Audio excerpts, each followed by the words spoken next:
March 9, 1945. Tokyo, Japan. Shortly after 8:30 p.m., a steady northeast wind moves across the Kanto Plain. The air is dry. The winter has lingered longer than usual, leaving the wooden houses of the city brittle and oxygen-starved. In the narrow lanes and crowded districts of eastern Tokyo, cooking fires burn, paper screens are closed against the cold, and the streets are already dim. Few lights remain uncovered. The nightly blackouts have been enforced for years. At the same time, hundreds of miles to the south on the island of Guam, B-29 Superfortresses begin to roll slowly out onto the taxiways. Others are forming up on Saipan and Tinian. The United States Army Air Forces have given the operation a direct and functional name, Mission 40, part of the campaign under 21st Bomber Command. The 8th Air Force in Europe has already spent years bombing German industrial centers. Now the focus is the Japanese home islands. The commanding officer of 21st Bomber Command, Major General Curtis LeMay, has issued new instructions. After months of high-altitude precision bombing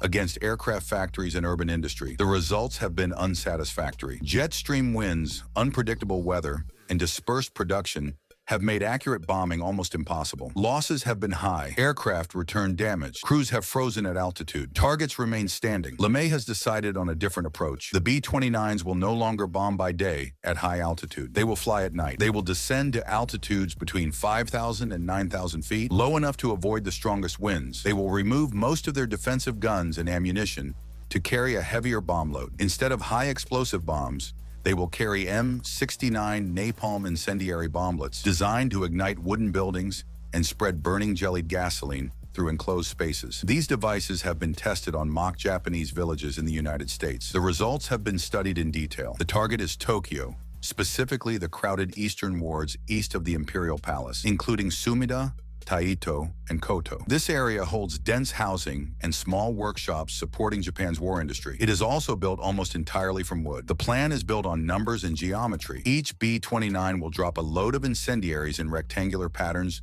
designed to overlap with others, creating a continuous field of ignition points. The northeast wind is expected to fan the flames westward. Firestorms have already occurred in Hamburg and Dresden. Now the planners expect the same effect in Tokyo. By 10:30 p.m., the first B-29s have reached the coastline of Honshu. They fly in darkness at low altitude. Japanese air defenses, radar, night fighters, anti-aircraft guns, are present but limited. Fuel shortages and earlier losses have reduced the efficiency of the nation's defenses. Many cities remain vulnerable. Just after midnight on March 10th, the first Pathfinder aircraft dropped flares and incendiary markers over the Shitamachi area of Tokyo. These flares drift downward slowly, bathing the dark city in dim red light. Below, residents hear the sound of aircraft engines but cannot yet see the scale of what is coming. Moments later, the first wave of incendiaries begins to fall. The M69 devices descend attached to small parachutes. Each bomblet contains jellied gasoline under pressure. When the fuse triggers upon impact, the casing ruptures. Burning napalm sprays outward in a fan of fire, clinging to wood, tatami mats, clothing, and human skin. Unlike traditional bombs, which explode and then fall silent, these weapons burn, spread, and continue burning. Within minutes, dozens of fires begin, then hundreds. The wind strengthens. The flames feed on oxygen drawn from surrounding streets and open spaces. Wooden houses ignite in sequence. Heat rises vertically, drawing in colder air from the edges of the city. This incoming wind accelerates the flames further. The process becomes self-sustaining. By 1 a.m., the B-29s are releasing bombs steadily across a grid of nearly 17 square miles. More than 270 aircraft participate in the mission. Their bomb loads total roughly 1,665 tons of incendiaries. Crews report seeing flames rising thousands of feet into the air. Some feel the turbulence from the heat columns. They continue to fly their assigned tracks, drop their loads, and turn toward the sea. On the ground, the fire has become something more than a collection of burning houses. The temperature rises beyond what human bodies can tolerate. Asphalt softens, wooden beams collapse. People run toward the Sumida River, seeking open space and water. Bridges clog. Entire families move together. The smoke thickens until the sky disappears completely. Fire breaks exist across the city, but the heat now leaps across them. Wooden boats along the river catch fire. Warehouses on the banks ignite. The incoming wind becomes a gale. Flames form vortices, pulling debris and embers into spiraling columns. This is no longer simply a bombardment. It is a developing firestorm where the heat of the blaze creates its own weather. By 2 a.m., water mains have ruptured. Fire brigades attempt to deploy, but find streets impassable. Equipment burns. The air becomes toxic. Thousands of civilians shelter in basements and air raid trenches. believing they are protected. But as the temperature rises, oxygen is consumed. Many die without flames ever reaching them. The wooden city continues to burn. Throughout the night, B-29s return in long intervals, following their prescribed routes. Some are hit by anti-aircraft fire, others become lost, but the mission continues. LeMay's headquarters receives intermittent reports. Observers on offshore vessels see the glow reflected against the clouds. The light is visible for many miles out to sea. By 3:30 a.m., the peak of the firestorm has been reached. Wind speeds in the burning districts increase dramatically. Embers are carried long distances. Roofs ignite from falling sparks. The noise becomes a constant roar. Survivors later describe the air itself as being alive with movement. At dawn, the magnitude of the destruction becomes clear. Entire neighborhoods have vanished. Streets exist only as straight lines of ash. Steel tram rails have twisted under heat exceeding 1,800 degrees Fahrenheit. Thousands of bodies lie along the riverbanks, in canals and in open squares where people had gathered seeking air. Bridges are buckled. Boats are charred, black against the morning haze. The official Japanese figures report approximately 83,000 dead. Later estimates suggest the number may have exceeded 100,000, making this the single most lethal air raid of the war. More than 250,000 buildings are destroyed. Over 1 million residents are left homeless. The industrial capacity of Tokyo's small workshops has been shattered. War production continues elsewhere, but the psychological and physical blow to the capital is immense. At airfields on Guam, Saipan, and Tinian, the B-29s land throughout the morning. Crews file briefings. Aircraft are refueled. Maintenance crews begin their work. The operation is reviewed. Losses are counted. Mission 40 is considered a tactical success. In Tokyo, smoke continues to rise for days. The campaign does not end here. Incendiary raids continue against Nagoya, Osaka, Kobe, and other cities throughout the spring and summer of 1945. Urban Japan, built largely of wood, paper, and closely spaced dwellings, remains deeply vulnerable. The shift from precision bombing to systematic incendiary assault marks a decisive change in the conduct of the air war in the Pacific. This night, March 9th to 10th, 1945, stands as the culmination of months of planning, experimentation, and strategic debate inside the United States Army Air Forces. It is also the moment when the war against Japan moves irrevocably toward the destruction of its cities rather than its factories alone. The people who died that night were not soldiers. They were residents of Tokyo, families, workers, elderly parents, children, firemen, civil volunteers, and passers-by caught in the open. Their deaths were part of a calculated effort to break industrial capacity and civilian morale through the application of mass fire. The decisions that led to this outcome were made by officers who believed the alternative would cost even more lives in an invasion. Those decisions remain debated. The night itself remains unchanged.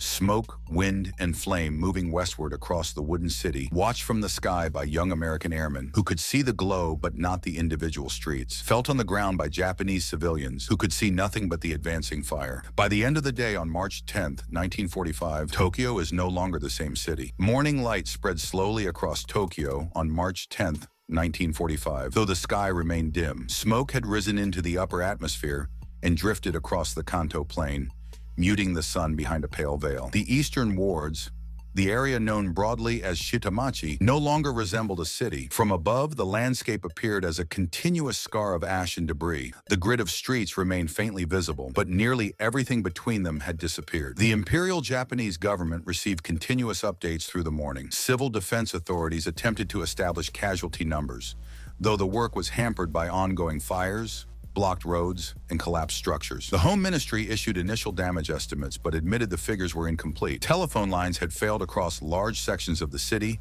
and many ward offices no longer existed. Rescue efforts began immediately. Police, auxiliary volunteers, soldiers, and surviving residents searched through collapsed houses and burned-out buildings using hand tools, ropes, and ladders. Firefighting units continued to control lingering blazes through the afternoon. In some areas, the ground was still warm to the touch, and pockets of fire burned beneath rubble, where oxygen continued to feed smoldering beams and stored materials. Along the Sumida River, the scale of human loss became especially clear. The riverbanks were lined with the remains of civilians who had attempted to escape the heat during the height of the firestorm. Boats drifted half-burned against piers. Canals leading inland showed the same scenes. Relief workers moved slowly and methodically, marking locations and attempting to maintain records for later identification. Temporary aid stations were established in surviving schools, railway depots, and public buildings. Food distribution began as soon as possible, though supplies were limited. The ration system, already strained by wartime shortages, now had to account for hundreds of thousands of displaced residents. Families who had fled during the night often had no possessions, no documentation, and nowhere to return. Across the city, smoke settled into low-lying areas. The smell of burned timber, cloth, and fuel lingered for days. Trams could not operate in the hardest-hit districts, and many rail lines required repair. Roads were blocked by collapsed poles, bicycles, carts, and fallen walls. Movement had to be carried out on foot. Meanwhile, in the Marianas, the analysis of Mission 40 continued. Intelligence units received aerial reconnaissance photographs taken soon after sunrise. The images showed a vast, irregular burn pattern stretching across the eastern wards of Tokyo. Officers reviewed the photographs in silence, taking note of the sharp contrast between destroyed zones and surviving districts. The scale of the fire damage exceeded even the most optimistic projections used in planning. Major General Curtis LeMay studied the results with his staff. In previous months, the B-29 program had faced criticism for the limited effectiveness of high-altitude precision bombing against Japanese industry. Now, the March 9th to 10th operation demonstrated that low-altitude night incendiary attacks could devastate urban and industrial capacity in a single strike. The conclusion reached within 21st Bomber Command was straightforward.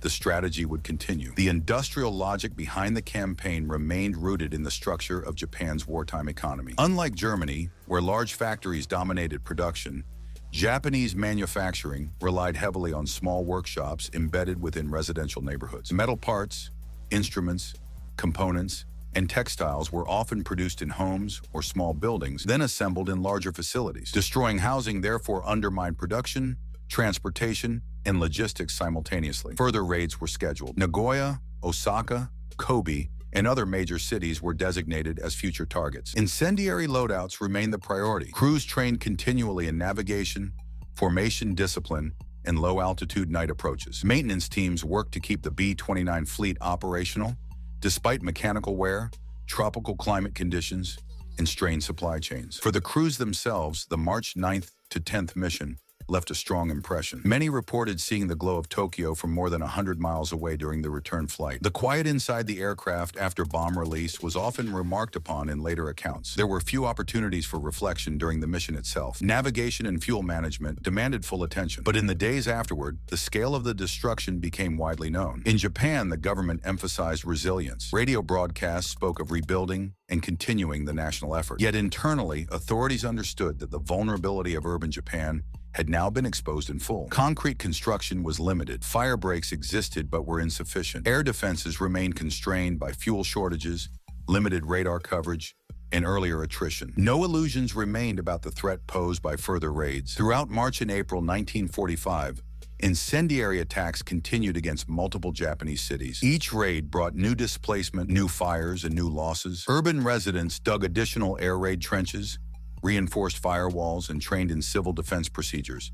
But the structural nature of Japanese architecture, closely spaced wooden homes, narrow streets, paper interiors, could not be changed in time. Tokyo itself would be struck again.